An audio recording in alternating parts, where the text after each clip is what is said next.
नमस्कार साथियों। तो आज हम कॉन्स्टिट्यूशन के कुल 100 एमसीक्यू पर डिस्कस करेंगे। तो ये क्वेश्चन पेपर जो है हमारा BLLB first semester previous year से लिया गया है। तो इसका फर्स्ट क्वेश्चन जो है, भारतीय संविधान के निर्माण में कितना समय लगा। तो हमारा भारत का संविधान जो है 2 वर्ष 11 माह 18 दिन में बनकर तैयार हुआ। तो इसका राइट आंसर फर्स्ट है, ठीक है, ए। नेक्स्ट क्वेश्चन देखते हैं, भारतीय संविधान की शासन प्रणाली क्या है। तो भारतीय संविधान की शासन प्रणाली संसदीय शासन प्रणाली है, जबकि अमेरिका की बात करें तो वहाँ पर अध्यक्षात्मक शासन प्रणाली है। तो किसी सेपरेट वीडियो में हम संसदीय व अध्यक्षात्मक शासन प्रणाली के संबंध में जरूर चर्चा करेंगे। नेक्स्ट क्वेश्चन, संविधान सभा द्वारा भारत के संविधान को कब अंगीकृत किया गया है। तो हमारे भारतीय संविधान को 26 नवंबर 1949 को अंगीकृत व अधिनियमित किया गया था। जो कि हम प्रस्तावना देखते हैं, प्रस्तावना भारतीय संविधान की, तो वहाँ पर हमें स्पष्ट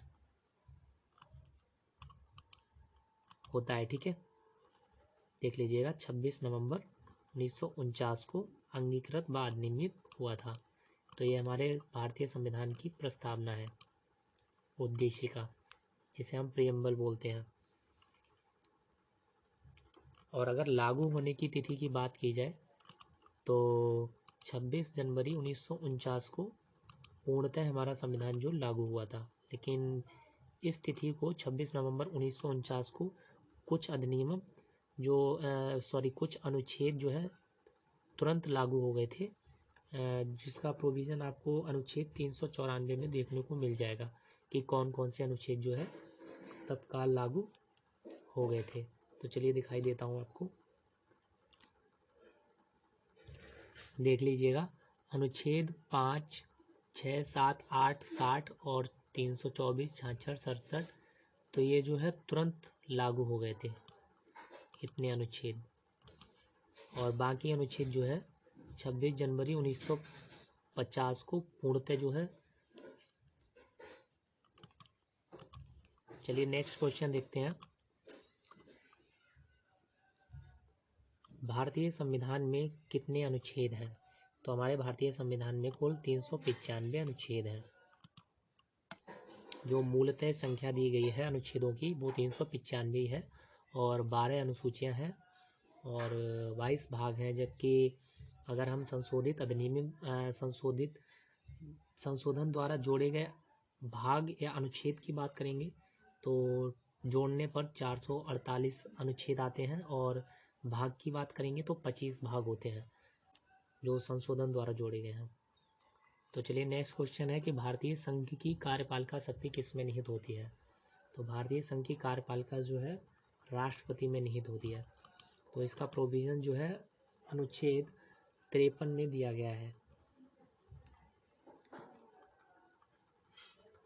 तो भारत का राष्ट्रपति लोकसभा का अध्यक्ष सदस्य होता है, राज्यसभा का सदस्य होता है, दोनों सदनों का सदस्य होता है, किसी भी सदन का सदस्य नहीं होता। तो जो भारत का राष्ट्रपति होता है वो किसी भी सदन का सदस्य नहीं होता है। जबकि हम अनुच्छेद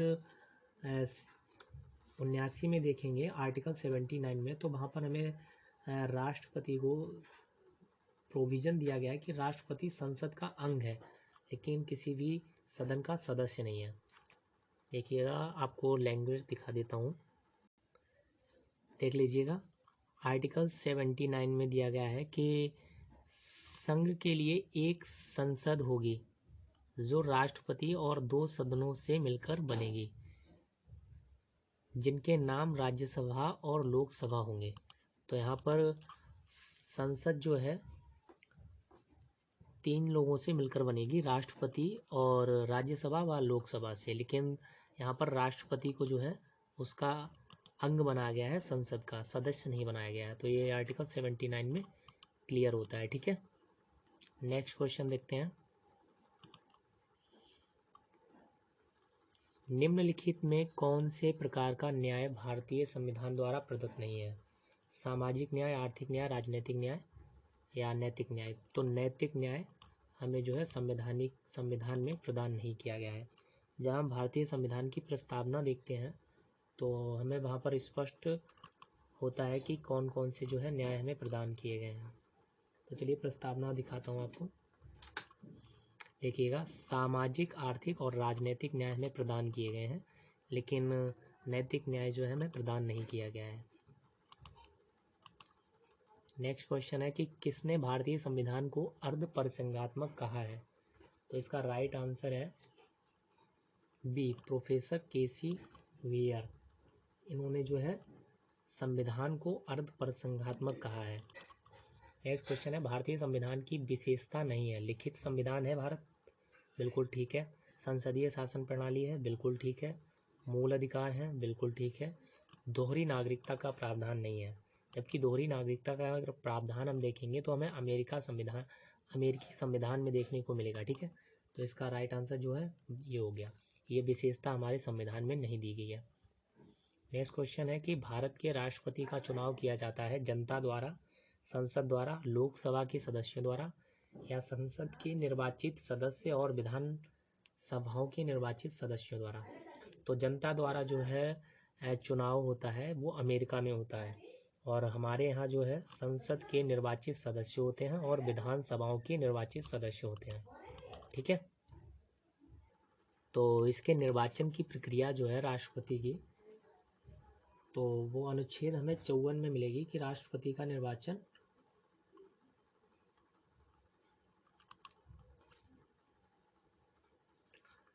जो है कौन कौन सम्मिलित होगा। तो देख लीजिएगा, आर्टिकल 54 में राष्ट्रपति का निर्वाचन दिया गया है।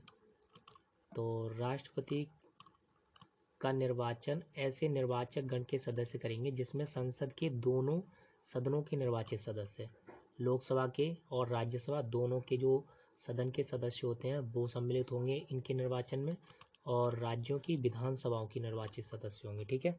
यहाँ पर जो है विधान परिषद की बात नहीं की गई है, केवल विधानसभाओं के सदस्य निर्वाचित होंगे। जो निर्वाचित सदस्य हैं वही भाग ले सकते हैं इसके इलेक्शन में, राष्ट्रपति के चुनाव में। और यहाँ पर स्पष्टीकरण में दिया गया है कि अनुच्छेद 55 में किसी बात के होते हुए भी जो राज्य के अंतर्गत दिल्ली राष्ट्रीय राजधानी राज्य क्षेत्र और पांडिचेरी संघराज्य क्षेत्र, तो यहाँ पर देख लीजिएगा ये संघ शासित हैं, लेकिन इन्हें भी राज्य के अंतर्गत सम्मिलित किया गया है केवल इस अनुच्छेद के अंतर्गत। चलिए तो नेक्स्ट क्वेश्चन देखते हैं कि संविधान के किस अनुच्छेद में राष्ट्रपति के पुनः निर्वाचन का प्रावधान है। तो अनुच्छेद 57 में राष्ट्रपति के पुनः निर्वाचन के संबंध में प्रावधान है, जबकि अनुच्छेद 56 को हम देखते हैं तो वहाँ राष्ट्रपति की पदावधि के संबंध में बात की गई है, और अनुच्छेद 58 में राष्ट्रपति निर्वाचित होने के लिए क्या क्या पात्रताएं होनी चाहिए तो वो 58 में दी गई हैं, और 59 में जो है राष्ट्रपति के पद के लिए क्या शर्तें हैं। तो नेक्स्ट क्वेश्चन देखते हैं कि राष्ट्रपति पर महाभियोग की प्रक्रिया संविधान के किस अनुच्छेद में है। तो इसका राइट आंसर है अनुच्छेद 61। महाभियोग की प्रक्रिया जो है अनुच्छेद 61 में दी गई है कि किस तरीके से जो है राष्ट्रपति को महाभियोग द्वारा लगाकर हटाया जा सकता है। राष्ट्रपति पर महाभियोग की प्रक्रिया का क्या आधार है। तो इसका आधार क्या होगा, संविधान का अतिक्रमण, जो अनुच्छेद 61 में हमें देखने को मिलता है। चलिए एक बार आपको अनुच्छेद 61 को जो है दिखाता हूँ किस तरीके से डिफाइन किया गया है।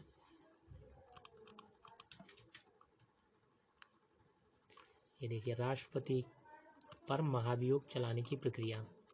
तो यहाँ पर स्पष्ट होता है जब संविधान के अतिक्रमण के लिए राष्ट्रपति पर महाभियोग चलाना हो तब संसद का कोई भी सदन आरोप लगाएगा। तो यहाँ पर राज्यसभा या लोकसभा द्वारा किसी भी सदन द्वारा आरोप लगाया जा सकता है। कब, संविधान के अतिक्रमण के लिए। अब इसमें अतिक्रमण की कोई परिभाषा नहीं दी गई कि, लेकिन अतिक्रमण क्या होगा, वो संविधान में जो भी प्रोविजन दिए गए हैं, उपबंध दिए गए हैं, उनका किसी का भी अतिक्रमण या उसके विरुद्ध जाना, ठीक है। चलिए नेक्स्ट क्वेश्चन है, संविधान के महाभियोग के लिए आरोप प्रारंभ किया जा सकता है। तो भी मैंने डिस्कस किया था किसी भी सदन में, ठीक है, चाहे राज्यसभा हो या लोकसभा हो। निम्नलिखित में कौन भारत के राष्ट्रपति द्वारा नियुक्त नहीं किया जाता। महान्यायवादी राष्ट्रपति द्वारा नियुक्त किया जाता है। भारत का मुख्य न्यायाधीश भी राष्ट्रपति द्वारा नियुक्त किया जाता है। मुख्य चुनाव आयुक्त जो है राष्ट्रपति द्वारा नियुक्त किया जाता है। परंतु महाधिवक्ता जो होता है, सॉलिसिटर जनरल, वो राज्यपाल द्वारा नियुक्त किया जाता है, जो राज्य के गवर्नर होते हैं उनके द्वारा। तो इसका प्रोविज़न जब हम देखेंगे तो अनुच्छेद 165 में देखने को मिलता है, ठीक है। और महान्यायवादी की नियुक्ति का प्रावधान अनुच्छेद 76 में देखने को मिलता है। भारत के संविधान के किस अनुच्छेद में राष्ट्रपति को अध्यादेश पारित करने की शक्ति प्राप्त है? तो इसका राइट आंसर है अनुच्छेद 123 के अंतर्गत इसका उपबंध किया गया है, ठीक है। संविधान के अनुच्छेद 72 में प्रदत्त दंड को क्षमा करने, परिहार विराम करने की शक्ति किसके पास है? तो राष्ट्रपति के पास है। जबकि राज्यपाल की बात करें तो अनुच्छेद 161 में राज्यपाल का के संबंध में उपबंध किया गया है, दंड को, जो पनिशमेंट है उसको क्षमा करने की और उसका परिहार या विराम करने के लिए, ठीक है, लघुकरण के संबंध में। नेक्स्ट क्वेश्चन है, राज्यसभा का पदेन सभापति कौन होता है?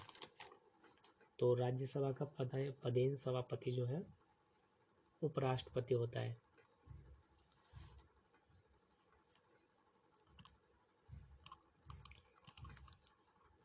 तो इसका प्रोविज़न जब हम देखेंगे तो अनुच्छेद 89 में हमें देखने को मिलता है, जो राज्यसभा का पदेन सभापति होता है।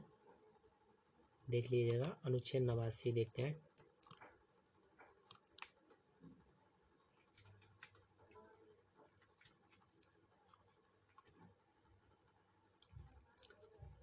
ये देखिएगा, भारत का उपराष्ट्रपति राज्यसभा का पदेन सभापति होगा। तो ये इसका प्रोविज़न जो है अनुच्छेद 89 में दिया गया है, ठीक है। नेक्स्ट क्वेश्चन है हमारा, केंद्रीय मंत्रिपरिषद की नियुक्ति की जाती है किसके द्वारा? संसद द्वारा, राष्ट्रपति द्वारा, प्रधानमंत्री या उपराष्ट्रपति द्वारा? तो राष्ट्रपति द्वारा केंद्रीय मंत्रिपरिषद की नियुक्ति की जाती है, प्रधानमंत्री हो या केंद्रीय मंत्रिपरिषद, ठीक है।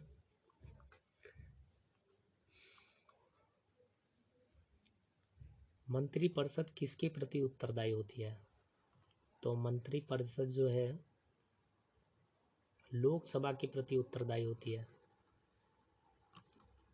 जब हम अनुच्छेद 75 को देखेंगे, उसके परिच्छेद 3 को, तो वहाँ पर हमें स्पष्ट होता है कि मंत्रिपरिषद किसके प्रति उत्तरदायी होती है। तो देख लीजिएगा, अनुच्छेद 75 के परिच्छेद 3 में मंत्रिपरिषद जो है लोकसभा के प्रति सामूहिक रूप से उत्तरदायी होती है, ठीक है। तो ये अनुच्छेद 75 में हमें देखने को मिल जाता है। नेक्स्ट क्वेश्चन देखते हैं, भारत के संविधान में मंत्रिपरिषद के सामूहिक उत्तरदायित्व का सिद्धांत दिया गया है। तो यह अनुच्छेद 75(3) में अभी हमने देखा था।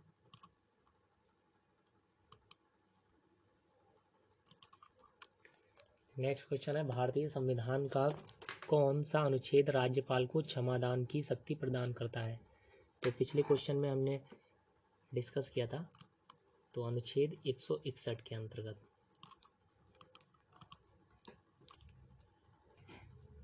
नेक्स्ट क्वेश्चन है, भारत के संविधान की प्रस्तावना का कौन सा सही क्रम है? तो इसका राइट आंसर है प्रभुसत्ता संपन्न, समाजवादी, पंथनिरपेक्ष, प्रजातंत्र। तो इसका राइट आंसर है फर्स्ट।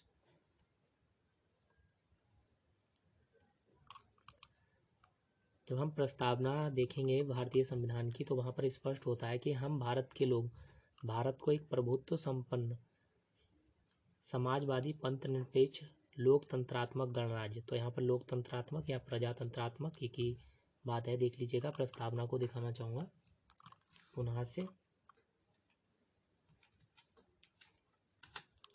ये देखिएगा, हम भारत के लोग भारत को एक संपूर्ण प्रभुत्व संपन्न, तो यहाँ पर संपूर्ण है, याद रखिएगा, एक नहीं, संपूर्ण प्रभुत्व संपन्न समाजवादी पंथनिरपेक्ष गणराज्य बनाने के लिए। किस संविधान संशोधन अधिनियम द्वारा संविधान की प्रस्तावना में पंथनिरपेक्ष, धर्मनिरपेक्ष एवं अखंडता शब्द जोड़े गए? तो 42वें संविधान संशोधन द्वारा। इसका राइट आंसर है सी। देख लीजिएगा प्रस्तावना में नीचे 42वां संविधान संशोधन। ठीक है, पहला जो शब्द जोड़ा गया वो प्रभुत्व संपन्न लोकतंत्रात्मक और दूसरा है राष्ट्र की एकता। ये दोनों जो है एक ही संशोधन हुआ है अभी तक हमारे संविधान में। 42वां संविधान संशोधन हुआ है और दो शब्द जोड़े गए, एक तो राष्ट्र की एकता और दूसरा जो है प्रभुत्व संपन्न लोकतंत्रात्मक। चलिए नेक्स्ट क्वेश्चन देखते हैं। संसद की संरचना में क्या शामिल है? लोकसभा और राज्यसभा, बिल्कुल ठीक। राष्ट्रपति, राज्यसभा और लोकसभा। तो यहाँ पर इसका राइट आंसर है राष्ट्रपति, राज्यसभा और लोकसभा। अभी हमने अनुच्छेद 89 में देखा था कि संसद के तीन अंग होते हैं, राष्ट्रपति, राज्यसभा और लोकसभा। ठीक है,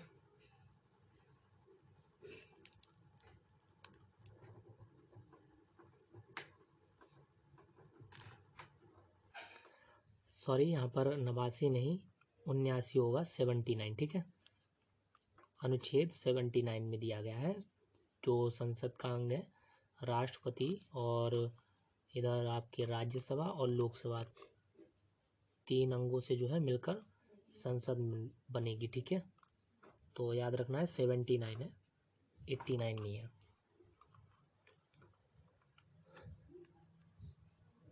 लोकसभा के सदस्यों का कार्यकाल कितने वर्ष का होता है? तो यहाँ पर लोकसभा के जो सदस्य हैं उनके कार्यकाल के बारे में बात की गई है, तो 5 वर्ष का कार्यकाल होता है। ठीक है, इसका प्रोविज़न हमें देखने को मिलेगा अनुच्छेद 83 में। और राज्यसभा का जो है 6 वर्ष होता है राज्यसभा के सदस्यों का कार्यकाल। देख लेते हैं अनुच्छेद 83 में।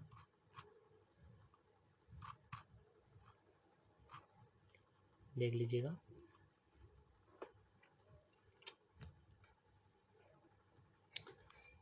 ये लोकसभा के सदस्यों का कार्यकाल दिया गया है 5 वर्ष और राज्यसभा के जो है 6 वर्ष के संबंध में बात की है। इसके 1/3 सदस्य हर 2 साल में जो है सेवानिवृत्त होते हैं, वो राज्यसभा के संबंध में बात की गई है। नेक्स्ट क्वेश्चन है हमारा, राष्ट्रपति कुल कितने व्यक्तियों को संसद में नामित कर सकता है? तो 12 सदस्यों को राज्यसभा में नामित कर सकता है, संसद में।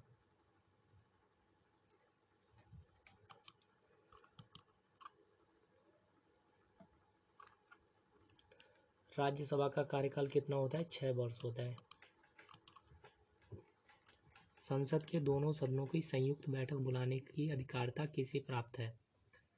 तो संयुक्त बैठक बुलाने की अधिकारता जो है राष्ट्रपति को प्राप्त है। अनुच्छेद 108 में इसका प्रोविजन दिया गया है। कोई विधेयक धन विधेयक है या नहीं, इसका निर्णय कौन करता है? तो इसका निर्णय किया जाता है लोकसभा अध्यक्ष द्वारा। इसका प्रोविजन अनुच्छेद 110 में दिया गया है। क्षेत्रीय संबंध का सिद्धांत संबंधित है अनुच्छेद 13, अनुच्छेद 211 से, अनुच्छेद 245 या अनुच्छेद 300 से। तो इसका राइट आंसर है अनुच्छेद 245 में इसका क्षेत्रीय संबंध के संबंध में प्रावधान है, सिद्धांत के संबंध में। भारतीय संविधान के अनुसार अपशिष्ट शक्तियां किसके पास हैं? तो संसद के पास जो है अपशिष्ट शक्तियां हैं। इसका प्रोविजन दिया गया है अनुच्छेद 248 में। एक बात दिखाना चाहूँगा अनुच्छेद 248 को।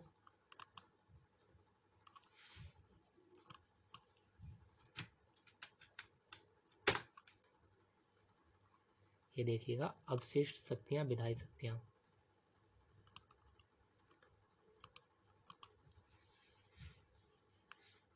अनुच्छेद 246 का के अधीन रहते हुए संसद को किसी ऐसे विषय के संबंध में जो समवर्ती सूची या राज्य सूची में प्रगणित नहीं है विधि बनाने की अनन्य शक्ति है। तो किसको है? संसद को। ठीक है, स्पष्ट हुआ। अब नेक्स्ट क्वेश्चन देखते हैं क्या है। किसकी संस्तुति पर संघ एवं राज्यों के मध्य वित्तीय वितरण किया जाता है? तो वित्त आयोग द्वारा। तो इसका राइट आंसर होगा ए। इसका प्रोविजन हमें अनुच्छेद 280 में देखने को मिलता है। ठीक है, प्रस्तावना भारतीय संविधान का अंग है, किस बाद में निर्धारित किया गया? तो इसका राइट आंसर है केशवानंद भारती बनाम केरल राज्य 1973 के बाद में प्रस्तावना को भारतीय संविधान का अंग कहा गया। ठीक है, नेक्स्ट क्वेश्चन है, सर्वोच्च न्यायालय की शक्तियों में अभिवृद्धि करने के लिए कौन सशक्त है? तो संसद को ये पावर दी गई है अनुच्छेद 138 के तहत। नेक्स्ट क्वेश्चन है, सर्वोच्च न्यायालय की स्थापना निम्नलिखित अनुच्छेद द्वारा की गई है। तो स्थापना किस अनुच्छेद द्वारा की गई है सर्वोच्च न्यायालय की? अनुच्छेद 124।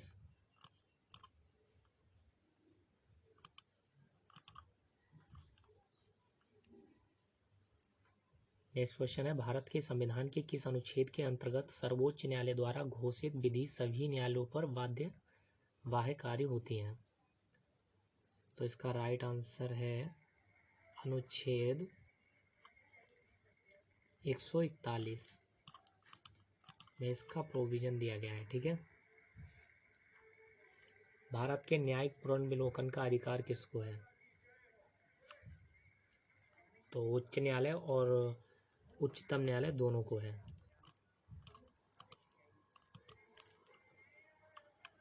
उच्च न्यायालय का प्रारंभिक क्षेत्राधिकार है राज्य और संघ के विरुद्ध वाद या व्यक्ति और व्यक्ति के विरुद्ध वाद। तो इसका राइट आंसर है ए, राज्य और संघ के विरुद्ध वाद प्रारंभिक क्षेत्राधिकार है इसका। ठीक है, उच्चतम न्यायालय की न्यायाधीश की सेवानिवृत्त की आयु क्या है? तो रिटायरमेंट की आयु क्या है उच्चतम न्यायालय के न्यायाधीश की? 65 वर्ष। तो इसका प्रोविजन हमें कहाँ पर देखने को मिलता है? अनुच्छेद 124(2) में। और अगर उच्च न्यायालय की बात करें न्यायाधीश की, तो वहाँ पर जो है 62 वर्ष है। ठीक है, उच्च न्यायालय के न्यायाधीश की, उसका हमें प्रोविजन अनुच्छेद 217 में देखने को मिलता है। संविधान का कौन सा अनुच्छेद यह वर्णित करता है कि प्रत्येक उच्च न्यायालय एक अभिलेख न्यायालय है? तो इसका राइट आंसर है अनुच्छेद 215 में कहा गया है कि प्रत्येक उच्च न्यायालय एक अभिलेख न्यायालय है। नेक्स्ट क्वेश्चन है कि उच्च न्यायालय के न्यायाधीश की नियुक्ति के लिए कौन सी अर्हताएं नहीं है? वह भारत का नागरिक हो, बिल्कुल ठीक है, नागरिक होना चाहिए। उच्च न्यायालय में कम से कम 10 वर्ष तक अधिवक्ता के रूप में अनुभव होना चाहिए, बिल्कुल ठीक है। उसने 35 वर्ष की आयु प्राप्त की हो, बिल्कुल ठीक है। उसने भारत में कम से कम 10 वर्ष तक की न्यायिक पद धारण किया हो, बिल्कुल ठीक है। तो इसका जो राइट आंसर है कि यहाँ पर न्यूनतम आयु जो है 35 वर्ष ये बताई गई, ये नहीं, ये गलत होगा। क्यों? क्योंकि अधिकतम आयु दी गई है सेवानिवृत्त की 62 वर्ष तक रह सकता है, लेकिन न्यूनतम आयु कोई नहीं दी गई है। ठीक है, अनुच्छेद जब 215 को हम देखेंगे तो वहाँ पर न्यूनतम आयु नहीं दी गई है।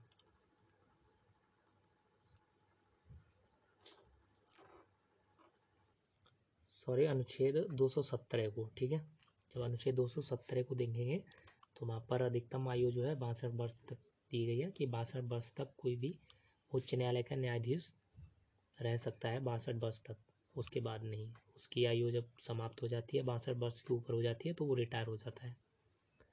उच्च न्यायालय के न्यायाधीश की नियुक्ति में किसकी राय प्रधानता है? तो इस क्वेश्चन का जो है जवाब आप कमेंट बॉक्स में खुद ही दीजिएगा। नेक्स्ट क्वेश्चन है कि निम्न में कौन सी रिट उच्च न्यायालय द्वारा जारी की जा सकती है? तो प्रतिषेध, परमादेश या उत्प्रेषण, ये सभी जो है जारी की जा सकती हैं। इसके अलावा 2 रिटें और भी हैं। एक तो जो है रिट है बंदी प्रत्यक्षीकरण और दूसरी है हमारी अधिकार प्रेक्षा है। तो ये 5 रिटें हैं कुल। तो इन पर हम किसी सेपरेट वीडियो में ज़रूर डिस्कस करेंगे। प्रतिषेध, परमादेश, उत्प्रेषण, बंदी प्रत्यक्षीकरण और एक है अधिकार परीक्षा। ठीक है, नेक्स्ट क्वेश्चन देखते हैं। उच्च न्यायालय के अधिकारियों एवं कर्मचारियों की नियुक्ति कौन करता है? तो उच्च न्यायालय का मुख्य न्यायाधीश। निम्नलिखित में कौन सी अधिकारिता का उच्च न्यायालयों द्वारा प्रयोग नहीं किया जाता? तो परामर्शदायी अधिकारिता का जो है उच्चतम न्यायालय द्वारा प्रयोग किया जाता है, सुप्रीम कोर्ट द्वारा।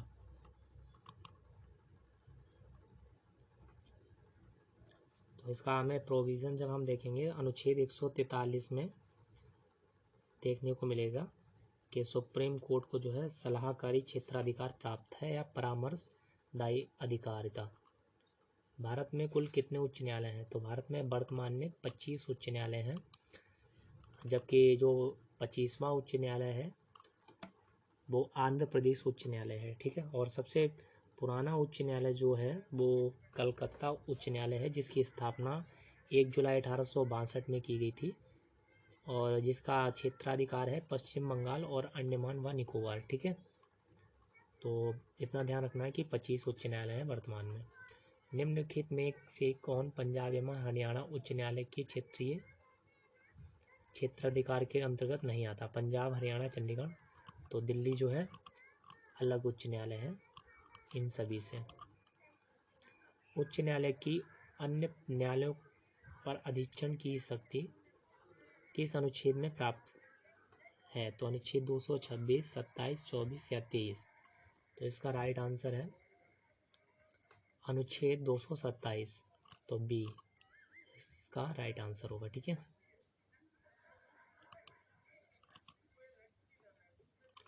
नेक्स्ट क्वेश्चन है, एक बार इस क्वेश्चन को देख लेते हैं। संविधान में तो देख लीजिएगा, अनुच्छेद 227 में क्लियर होता है कि सभी न्यायालयों के अधीक्षण की उच्च न्यायालय की शक्ति। ठीक है, नेक्स्ट क्वेश्चन देखते हैं। सर्वोच्च न्यायालय के मुख्य न्यायाधीश कौन है? तो अभी वर्तमान की बात की जा रही है,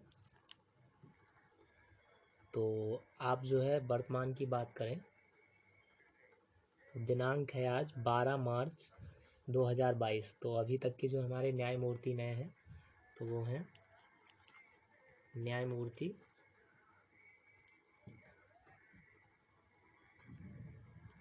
NV रमन। तो ये जो है 47वें न्यायमूर्ति हैं हमारे, और इनसे पहले जो थे वो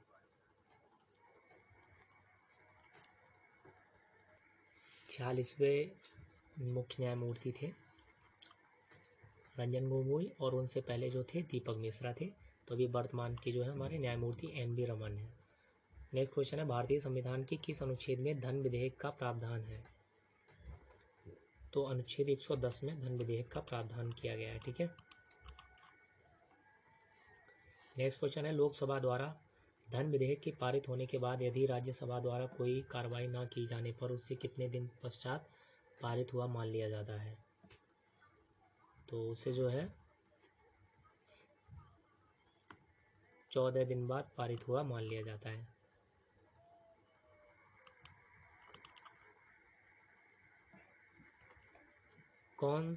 ये क्वेश्चन रह गया है, कौन सा सिद्धांत संघ और राज्यों के मध्य विधायी शक्तियों के विभाजन से संबंधित है? तो सार एवं तत्व का सिद्धांत है, जिसमें राज्यों और संघ के बीच जो है विधायी शक्तियों का विभाजन किया गया है। तो जब हम अनुसूची 7 देखेंगे तो वहाँ पर हमें 3 सूची मिलती हैं, संघ सूची, राज्य सूची, संवर्ती सूची। तो संघ सूची में कुल 97 विषय दिए गए हैं, जिस पर केवल संघ को अधिकार है विधि बनाने का, और राज्य सूची में 66 विषय दिए गए हैं जिसमें राज्य को अधिकार दिया गया है, और संवर्ती सूची जिसमें 47 विषय दिए गए हैं तो उनमें जो है संघ और राज्य दोनों को अधिकार दिया गया है विधि बनाने का। क्वेश्चन है हमारा, संसद को राज्य सूची के विषय पर विधि बनाने की शक्ति प्रदान की गई है यदि वह लोकहित में हो, राष्ट्रहित में हो? या उपयुक्त दोनों। इसका राइट आंसर होगा वह राष्ट्रहित में हो। ठीक है, इसका प्रोविजन जो है हमें अनुच्छेद 249 में देखने को मिलता है। नेक्स्ट क्वेश्चन है, जिस कार्य को प्रत्यक्षता नहीं किया जा सकता उसके परोक्षता भी नहीं किया जा सकता, यह कथन संबंधित है। तो ये कथन जो है रंगनीय विधायन के सिद्धांत से संबंधित है, या जिसे हम आभासी विधायन के सिद्धांत से भी बोलते हैं। ठीक है, नेक्स्ट क्वेश्चन है हमारा, राज्य विधानमंडल के प्रत्येक सदन के 2 सत्रों के बीच का अधिकतम अंतराल है। तो कितना होना चाहिए अधिकतम अंतराल? 6 माह का अंतराल दिया गया है। ठीक है, नेक्स्ट क्वेश्चन है हमारा, भारतीय संविधान का कौन सा अनुच्छेद यह कहता है कि भारत में एक चुनाव आयोग होगा? तो इसका प्रोविजन दिया गया है अनुच्छेद 324 में। नेक्स्ट क्वेश्चन है, चुनाव आयोग में कितने चुनाव आयुक्त होते हैं? तो अगर मुख्य बात की जाए अभी वर्तमान की, तो एक मुख्य चुनाव आयुक्त है और 2 अन्य चुनाव आयुक्त हैं, तो कुल मिलाकर 3 होंगे। यहाँ पर कुल की बात नहीं कही गई है, तो जो कम है तो उसी को रखते हैं, तो ये राइट आंसर होगा इसका। ठीक है, मुख्य चुनाव आयुक्त की नियुक्ति कौन करता है? तो मुख्य चुनाव आयुक्त की नियुक्ति जो है राष्ट्रपति द्वारा की जाती है। नेक्स्ट क्वेश्चन है हमारा, किसका चुनाव मुख्य चुनाव आयुक्त की देखरेख में नहीं होता? विधानसभा, या वाइस प्रेसिडेंट, उपराष्ट्रपति, या ग्राम पंचायत, या राष्ट्रपति? तो ग्राम पंचायत का जो है चुनाव मुख्य चुनाव आयुक्त की निगरानी में नहीं होता। नेक्स्ट क्वेश्चन है, मुख्य चुनाव आयुक्त का कार्यकाल कितने वर्ष का होता है? तो इसका राइट आंसर है 6 वर्ष, या फिर उसकी जो है 65 वर्ष की आयु पूर्ण होने तक। ठीक है, नेक्स्ट क्वेश्चन है कि मत देने की आयु को किस संविधान संशोधन द्वारा 21 वर्ष से घटाकर 18 वर्ष कर दी गई? तो ये जो है 61वें संविधान संशोधन द्वारा 18 वर्ष उम्र कर दी गई है, पहले 21 वर्ष थी। ठीक है, नेक्स्ट क्वेश्चन है कि भारत का मुख्य चुनाव आयुक्त कौन है? अभी वर्तमान की बात की जा रही है, तो 12 मार्च 2022 चल रहा है, आज वीडियो आप देख रहे हैं। तो अभी जो है सुशील चंद्रा जो है अभी वर्तमान के मुख्य चुनाव आयुक्त हैं, और इनसे पहले जो थे वो थे सुशील अरोरा। नेक्स्ट क्वेश्चन है कि निम्नलिखित में किस समिति ने चुनाव आयोग की 3 सदस्यीय बनाने की सिफारिश की थी? तो ये तारकुंडी समिति ने सिफारिश की थी। नेक्स्ट क्वेश्चन है, भारतीय संविधान के किस अनुच्छेद में भारत के नियंत्रक एवं महालेखा परीक्षक के बारे में प्रावधान दिया गया है? तो इसका प्रावधान हमें देखने को मिलता है अनुच्छेद 148 में।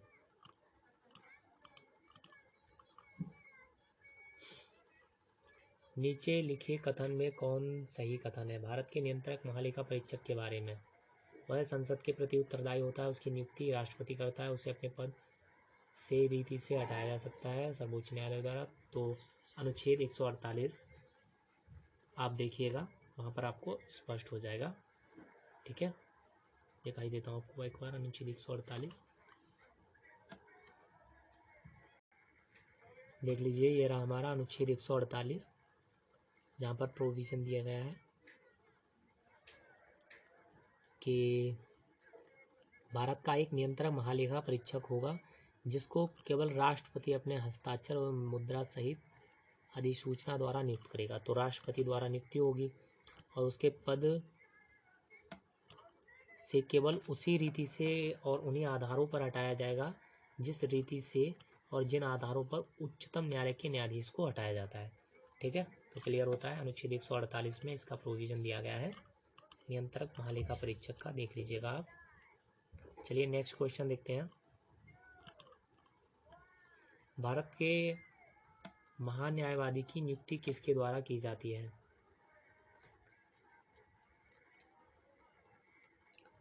तो पिछले क्वेश्चन में हमने देखा था राष्ट्रपति द्वारा भारत के भारत के महान्यायवादी की नियुक्ति की जाती है। नेक्स्ट क्वेश्चन है हमारा, संविधान के किस अनुच्छेद में अनुसूचित जातियों के बारे में आयोग का गठन का प्रावधान करता है? तो अनुच्छेद 338 में इसका प्रावधान दिया गया है, 338A। नेक्स्ट क्वेश्चन है, चुनाव लड़ने का अधिकार मूल अधिकार है, मूल कर्तव्य है, या विधि द्वारा प्रदत्त अधिकार है? तो एक संवैधानिक अधिकार है, ठीक है। नेक्स्ट क्वेश्चन है हमारा, अनुच्छेद 226 में मताधिकार प्रदान किया गया है। न्यूनतम आयु दी गई है इसमें 18 वर्ष होनी चाहिए मताधिकार के लिए, मत करने के लिए, वोट डालने के लिए जो है न्यूनतम आयु 18 वर्ष होनी चाहिए। नेक्स्ट क्वेश्चन है कि संसद द्वारा विधि का निर्माण किया जा सकेगा? तो संसद द्वारा संपूर्ण भारत जो है राज्य क्षेत्र में किया जाएगा, ठीक है, भारत के संपूर्ण राज्य क्षेत्र के लिए। विधि निर्माण की 3 सूचियों में कौन नहीं है? संघ सूची है 7वीं अनुसूची में, इन 3 सूचियों का जिक्र है, संघ सूची, राज्य सूची, समवर्ती सूची, परंतु आपात सूची का कहीं भी जिक्र नहीं है। समवर्ती सूची के विषयों पर विधि का निर्माण किया जा सकेगा संसद द्वारा या राज्य द्वारा? तो इसका राइट आंसर है दोनों के द्वारा। नेक्स्ट क्वेश्चन है, केंद्रीय मंत्रिपरिषद के सदस्यों की संख्या लोकसभा के सदस्यों की कुल संख्या से कितने प्रतिशत अधिक नहीं होगी? तो इसका राइट आंसर है 15%, ठीक है। नेक्स्ट क्वेश्चन है, लोकसभा में अधिकतम कितने सदस्य हो सकते हैं? तो यहाँ पर 550, 530 राज्य क्षेत्र से और 20 सदस्य जो है संघ राज्य क्षेत्र से। तो यहाँ पर ये 550 इसका राइट हो गया, ठीक है। नेक्स्ट क्वेश्चन है हमारा, प्रत्येक द्वितीय वर्ष समाप्ति पर राज्यसभा के कितने सदस्य सेवानिवृत्त हो जाएंगे? तो इसका राइट आंसर है 1/3 सदस्य। इसका प्रोविजन हमें अनुच्छेद 83 में देखने को मिलता है। चलिए अनुच्छेद 83 देख लेते हैं एक बार।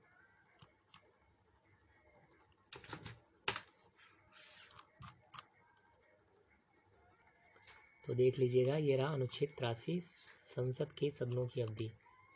तो यहाँ पर स्पष्ट किया गया है कि राज्यसभा का विघटन नहीं होगा, किंतु उसके सदस्यों में से यथासंभव निकटतम 1/3 सदस्य संसद द्वारा विधि द्वारा इस नियम द्वारा किए गए उपबंधों के अनुसार प्रत्येक द्वितीय वर्ष की समाप्ति पर यथाशीघ्र निवृत्त होंगे, ठीक है। नेक्स्ट क्वेश्चन है, संसद की सदस्यता के लिए कौन सी अर्हता आवश्यक नहीं है? भारत का नागरिक हो, ठीक है।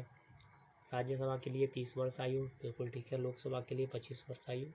तो यहाँ पर साक्षर होना ये प्रोविजन में नहीं दिया गया है, उपबंध नहीं किया गया है। निम्नलिखित में क्या भारत के नियंत्रक एवं महालेखा परीक्षक के कार्य नहीं है? तो इसका राइट आंसर है राज्यों को अनुदान देना, ये इसका कार्य नहीं है। नेक्स्ट क्वेश्चन है कि राज्य की कार्यपालिका शक्ति राज्यपाल में निहित होगी, यह किस अनुच्छेद में कहा गया है? तो यह कहा गया है अनुच्छेद 154 में, इसका प्रोविजन दिया गया है। कोई व्यक्ति जो संसद का सदस्य नहीं है, ऐसे कितने समय के लिए मंत्री नियुक्त किया जा सकता है? तो मात्र 6 माह के लिए, 6 माह तक, उससे अधिक नहीं। नेक्स्ट क्वेश्चन है, प्रत्येक राज्य के लिए एक उच्च न्यायालय होगा, यह किस अनुच्छेद में दिया गया है? तो इसका प्रोविजन दिया गया है अनुच्छेद 214 में। नेक्स्ट क्वेश्चन है, उच्च न्यायालय के न्यायाधीश की पदावधि कितनी है? तो पिछले क्वेश्चन में हमने डिस्कस किया था 62 वर्ष तक जो है कोई भी व्यक्ति जो उच्च न्यायालय का न्यायाधीश है वो अपने पद पर रह सकता है, उसके बाद नहीं। तो इसका प्रोविजन अनुच्छेद 217 में देखने को मिलता है। निम्न में से कौन भारत में संप्रभु है? तो हम भारत के लोग। नेक्स्ट क्वेश्चन है कि संविधान की प्रस्तावना में कितनी बार संशोधन किया गया? तो एक ही बार संशोधन किया गया है। देखिए दिखाई देता हूँ आपको, परेशान मत होइएगा। ये रही हमारी प्रस्तावना, ठीक है। भारत के संविधान की, और ये रहा संशोधन। केवल 42वां संविधान संशोधन हुआ था दोनों जगह, जब दो शब्द जोड़े गए थे, एक तो प्रभुत्व संपन्न लोकतंत्रात्मक गणराज्य और दूसरा राष्ट्र की एकता, ये दो शब्द जोड़े गए थे। ठीक है, तो ये एक ही संशोधन हुआ है केवल 1976 में, 42वां संविधान संशोधन। नेक्स्ट क्वेश्चन देख लेते हैं कि निम्नलिखित अनुच्छेदों में से कौन सा अपील के लिए उच्चतम न्यायालय की विशेष इजाजत संबंधी प्रावधान से संबंधित है। तो इसका प्रोविजन दिया गया है अनुच्छेद 136 में।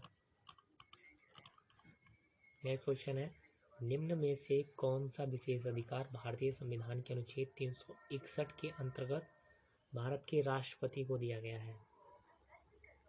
तो अपने पद पर रहते हुए किसी भी न्यायालय के प्रति उत्तरदायी नहीं है।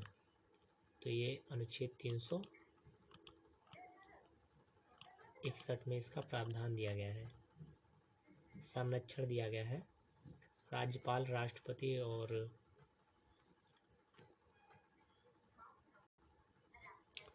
नेक्स्ट क्वेश्चन है, लोकसभा भंग करने का अधिकार किसको है।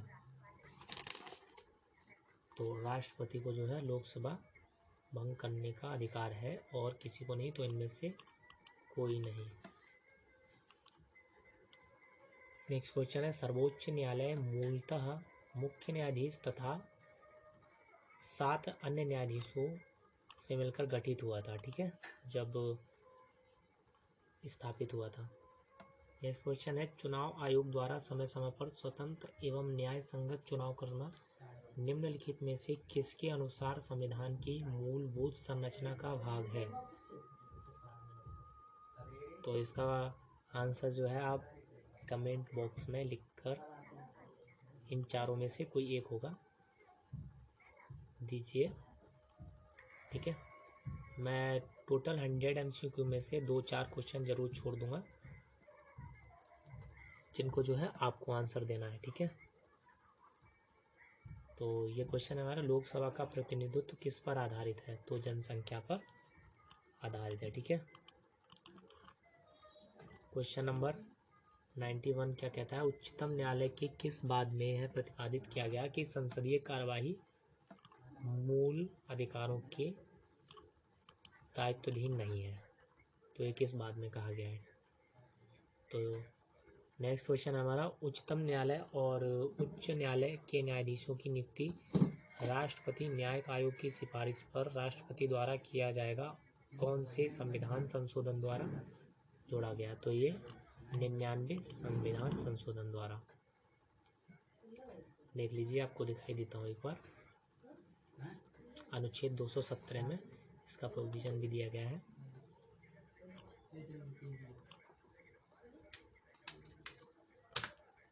ये लीजिए, अनुच्छेद 217 आ गया। तो अनुच्छेद 124 का में निर्दिष्ट राष्ट्रीय न्यायिक नियुक्ति आयोग की सिफारिश पर राष्ट्रपति। तो देख लीजिए, सिफारिश दी गई है राष्ट्रपति की। तो दूसरा नंबर है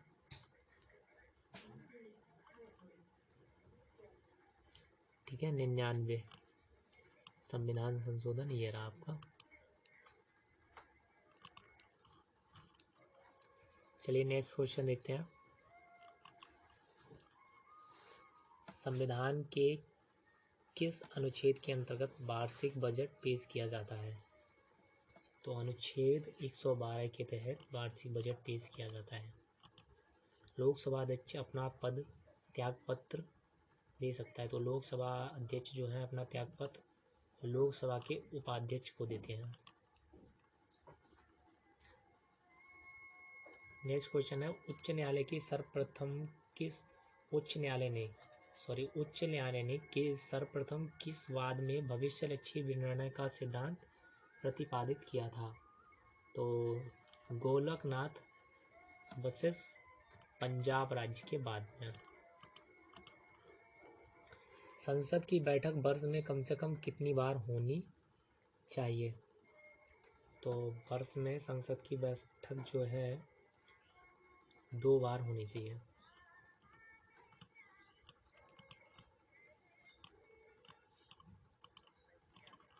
नेक्स्ट क्वेश्चन है, संविधान का संरक्षक किसे कहा जाता है। तो इसका राइट आंसर है सर्वोच्च न्यायालय को संविधान का संरक्षण कहा जाता है। राज्य महाधिवक्ता की नियुक्ति किसके द्वारा की जाती है? तो राज्य महाधिवक्ता की नियुक्ति पिछले क्वेश्चन में हम डिस्कस कर चुके हैं, राज्यपाल द्वारा की जाती है। जबकि राज्य महान्यायवादी की नियुक्ति किसके द्वारा की जाती है? तो महान्यायवादी की नियुक्ति राष्ट्रपति द्वारा की जाती है। नेक्स्ट क्वेश्चन है, निम्नलिखित में किसका उल्लेख भारतीय संविधान में नहीं किया गया है? तो मंत्री परिषद का भी उल्लेख है, उप प्रधानमंत्री का उल्लेख नहीं है, राष्ट्रपति का भी है, उपराष्ट्रपति का भी है और लोकसभा अध्यक्ष का भी है। तो उप प्रधानमंत्री का उल्लेख नहीं है। लास्ट क्वेश्चन है हमारा, भारत के राष्ट्रपति की अध्यादेश जारी करने की शक्ति क्या है? तो ये जो है विधायी शक्ति है, राष्ट्रपति को अध्यादेश जारी करने की। तो ये थे हमारे कॉन्स्टिट्यूशन लॉ के 100 MCQ पेपर। तो आपको जो भी पेपर चाहिए तो आप कमेंट बॉक्स में डाल दीजिए, जो भी मेरे पास होंगे मैं आपको ज़रूर रिप्लाई दूंगा।